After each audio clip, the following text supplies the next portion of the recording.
नमस्कार दोस्तों, Rajpati channel Bhojpuri song में हार्दिक स्वागत है आप सभी का। छठ माता का गीत है, कैसा लगा कमेंट में आप लोग ज़रूर बताइएगा हमें। ली पाला पोतल कोठरिया ओ हमें दौरा सजा ओ हमें दौरा सजा ली पाला पोतल कोठरिया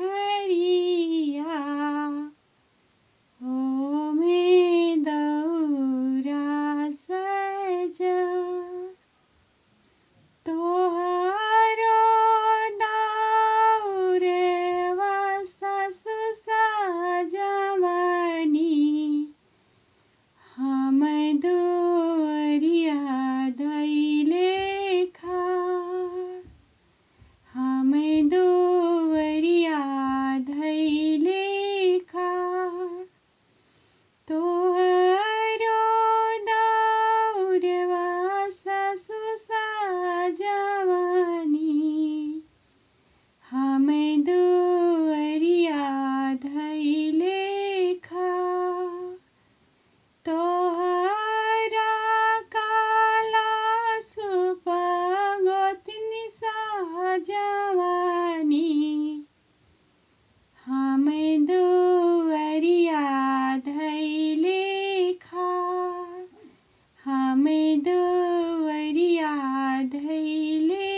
खाड़ तोहरो काला सुपगोतनी सजवनी हम दुअरिया धइले खाड़ केतनो सजाइब सासु हम दौरवा हमार नाही दे केतनो सजाई सासु दौरवा हमार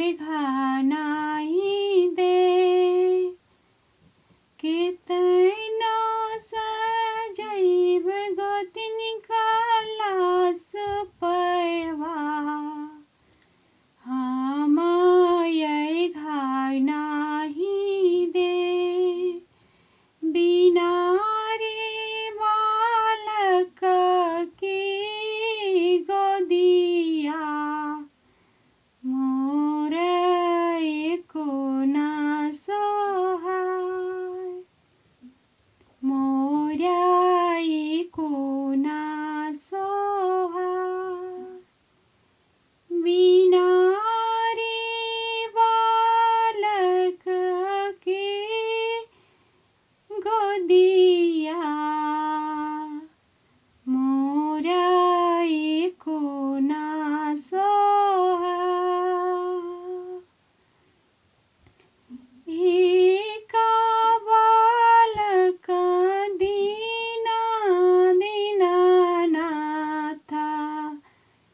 देती करती छठिया तवा एका बालक दीना दीनानाथा देती करती छठिया तवा रहती छठिया तवा घूमी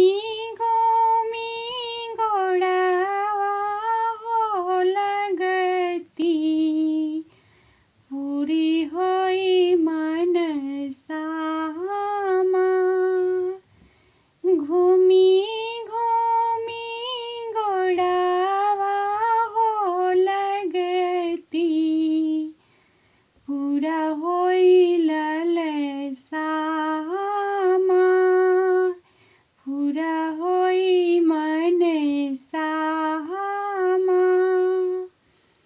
जोड़े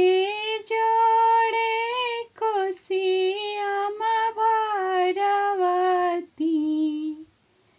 पूरा होइए तारा सरामा पूरा होइए असरामा जोड़े जोड़े कोसिया भरवती पूरा होई है मनसामा कोसिया पर चननी तानवती जब मनसा होई है हमा कोसिया पर चननी तानाईती पूरा होइत मनसामा लीपाला पोतल कोठरिया ओह में दौरा सजा लीपाला पोतल कोठरिया ओह में दौरा सजा। वीडियो अच्छा लगा हो तो प्लीज़ लाइक शेयर सब्सक्राइब जरूर कीजिएगा। धन्यवाद दोस्तों।